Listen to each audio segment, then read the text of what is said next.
नमस्कार दोस्तों, मेरा नाम है रंजीत कुमार और हम लेकर आए हैं इंडियन डिफेंस की 5 सबसे बड़ी और लेटेस्ट अपडेट। तो अभी तक वीडियो को लाइक नहीं किया तो लाइक कर दें, चैनल को सब्सक्राइब नहीं किया तो जरूर कर दें। तो बिना टाइम वेस्ट किए चलिए शुरू करते हैं आज की पहली अपडेट के साथ।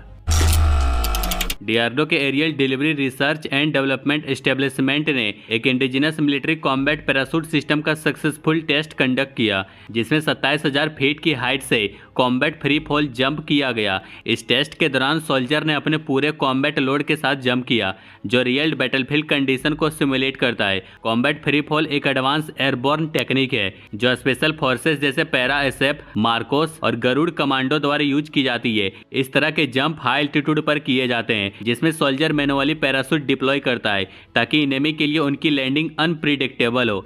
यह टेस्ट इसलिए भी इंपॉर्टेंट है क्योंकि इसका पैराशूट सिस्टम इंडिया में डिजाइन और डेवलप किया गया है, जो आत्मनिर्भर भारत को सपोर्ट करता है। ये टेक्नोलॉजी फ्यूचर एयरबोर्न ऑपरेशन के लिए एक गेम चेंजर हो सकती है। इसके साथ एक और अपडेट ये है कि ग्रिड बॉट टेक्नोलॉजी ने हाल में कतना का no cost no commitment trials successfully complete किया, जो 15,000 फीट की ऊंचाई पर और -20 डिग्री सेल्सियस के एक्सट्रीम टेम्परेचर पर कंडक्ट हुआ।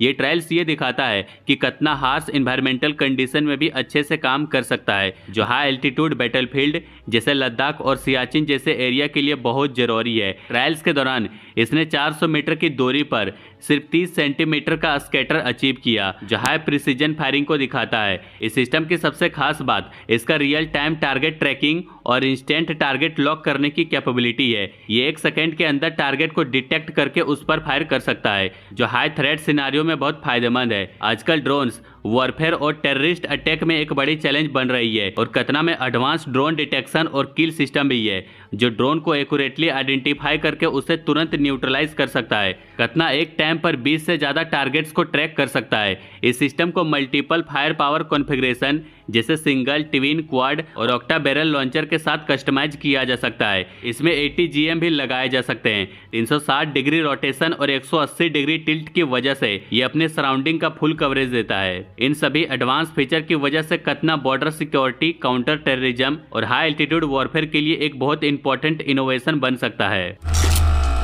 हिंदुस्तान एरोनॉटिक्स लिमिटेड ने इंडियन एयरफोर्स के लिए एक और बड़ा कदम उठाते हुए 9 तेजस MK-1 trainer aircraft successfully manufacture कर लिया है। ये एयरक्राफ्ट इंडियन एयरफोर्स के 18 एयरक्राफ्ट ऑर्डर का हिस्सा है, जिसमें 10 का ऑर्डर 2021 में और 8 का ऑर्डर उससे पहले दिया गया था। ये जेट्स नए पायलट को एडवांस फाइटर जेट की ट्रेनिंग देने और उन्हें ऑपरेशनल ड्यूटी के लिए तैयार करने में हेल्प करेगा। HAL अब 11वीं और 12वीं तेजस MK-1 ट्रेनर का प्रोडक्शन कर रहा है। तेजस MK-1 ट्रेनर एक 2-सीटर एयरक्राफ्ट है जो प्राइमरली ट्रेनिंग के लिए डिजाइन किया गया है, लेकिन इसमें पूरी कॉम्बैट कैपेबिलिटी भी शामिल है। ये पुराने MiG-21 ट्रेनर्स को रिप्लेस करेगा और नए पायलट्स को मॉडर्न एवियोनिक्स और कॉम्बैट सिस्टम की ट्रेनिंग देगा। इस एयरक्राफ्ट में advance radar, electronic warfare system और मॉडर्न एवियोनिक्स है, जो इसे लाइट कॉम्बैक्ट मिशन के लिए भी सुटेबल बनाता है। लेकिन इस प्रोडक्शन प्रोसेस में इंजन सप्लाई का इशू सबसे बड़ा चैलेंज रहा। तेजस MK-1 ट्रेनर में general electric F404IN20 turbofan engine का यूज होता है और HAL ने 2021 में ही इन इंजन का ऑर्डर दिया था, लेकिन डिलीवरी डिले के कारण सभी इंजन्स नहीं मिले हैं। इसी वजह से HAL ने टेम्पोररी पुराने इंजन का यूज किया है ताकि एयरक्राफ्ट का बेसिक फ्लाइट टेस्टिंग कंप्लीट हो सके। इंडियन एयरफोर्स के ट्रेनिंग सिस्टम में पुराने ट्रेनर्स का कमी है, क्योंकि जो पुराने एयरक्राफ्ट जैसे हॉक ट्रेनर्स और किरण जेट्स जो अभी यूज हो रही है, उनमें एडवांस एवियोनिक्स और कॉम्बैट सिस्टम की कमी है और तेजस MK-1 ट्रेनर इस गैप को फिल करेगा और फ्यूचर फाइटर जेट्स के लिए पायलट को स्मूथली ट्रेन करने में हेल्प करेगा। जैसा कि आपको पता होगा कि रसिया की डिफेंस कंपनी रोस्टेक ने एक प्रपोजल दिया था, जिसमें HAL के नासिक फैसिलिटी को Su-57E फाइटर जेट्स बनाने के लिए कन्वर्ट करने की बात की गई थी। और अभी एक और बात सामने आई है, यह फैसिलिटी हर साल 12 Su-30 MKI जेट्स बना सकती है, लेकिन अगर इसे Su-57E की प्रोडक्शन के लिए मॉडिफाई किया जाए तो ये 14 जेट्स पर ईयर तक बना सकती है। यह बढ़ोतरी इसलिए पॉसिबल है क्योंकि Su-57E का साइज Su-30 MKI से छोटा है, जो मैन्युफैक्चरिंग प्रोसेस को और इफिशिएंट बनाता है। रोस्टेक के हिसाब से Su-30 MKI Su-57E के मुकाबले 8.76% लंबा, 4.76% ज्यादा विंग स्पेन वाला और 20.69% ज्यादा हाइट वाला है। इसका मतलब है कि Su-57E Su-30MKI से 10.40% छोटा है, जो प्रोडक्शन के दौरान कम जगह लेने और असेंबली लाइन में ज्यादा एयरक्राफ्ट के साथ बनाने की सुविधा देता है। छोटी हाइट होने की वजह से मैन्युफैक्चरिंग हैंगर्स में और भी बेहतर यूटिलाइजेशन हो सकता है, जिससे एक ही जगह में ज्यादा जेट्स असेंबल किए जा सकते हैं। एक और इम्पोर्टेंट बात यह है कि Su-57E एक 5th generation stealth fighter jet है जो एडवांस मैन्युफैक्चरिंग टेक्निक का यूज करता है, जबकि Su-30MKI एक 4++ जनरेशन फाइटर जेट है जो कनार्ड्स और थ्रस्ट वेक्टरिंग जैसे फीचर की वजह से ज्यादा कॉम्प्लेक्स है। इस वजह से Su-57E का प्रोडक्शन उससे स्मूथ और फास्ट हो सकता है। रोस्टेक का मानना है कि नासिक फैसिलिटी में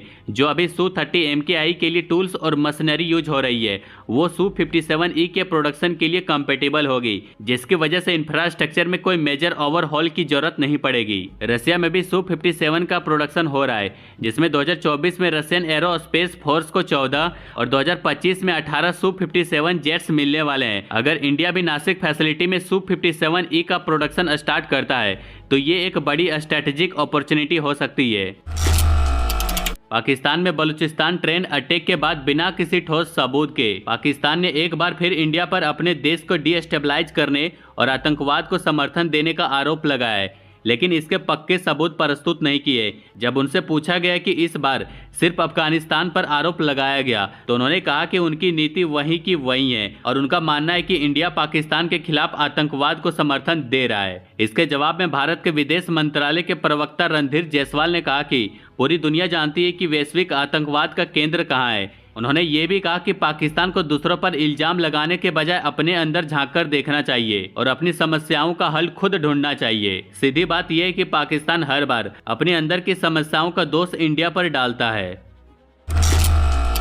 दिल्ली डिफेंस रिव्यू के डायरेक्टर सूरज झा का कहना है कि इंडियन एयरफोर्स सिर्फ नए फाइटर जेट लेने पर फोकस ना करे, बल्कि intelligence, surveillance, AWACS, mid air refueller और एक मजबूत एयर डिफेंस नेटवर्क को भी प्राथमिकता दे। फाइटर जेट्स तभी इफेक्टिव होंगे जब उनके पास एक्यूरेट इंफॉर्मेशन और लॉन्ग रेंज कैपेबिलिटी हो। अभी इंडिया के पास सिर्फ 3 फैल्कन AWACS और 2 नेत्रा AEW&C सिस्टम है, जो इतने बड़े देश के लिए काफी नहीं है। कम से कम 10 से 12 AWACS होने चाहिए ताकि इनेमी मूवमेंट को डिटेक्ट किया जा सके। इसी तरह मिड एयर रिफ्यूलर भी जरूरी है। इंडियन एयरफोर्स के पास सिर्फ 6 IL-78 टैंकर है जो मेंटेनेंस इशू की वजह से अनरिलायबल है। फरवरी 2024 में 6 नए रिफ्यूलर्स अप्रूव किए हैं, पर उनका जल्दी डिप्लॉयमेंट होना जरूरी है। ये राफेल और Su-30MKI जेट्स की रेंज बढ़ाकर उसे ज्यादा लीथल बनाएगा। सबसे इंपॉर्टेंट बात जो झा ने कही, जिसमें यूक्रेन ने फाइटर जेट की कमी के बावजूद रशिया को एयर सिक्योरिटी नहीं लेने दी। यूक्रेन ने S-300 पैट्रियोट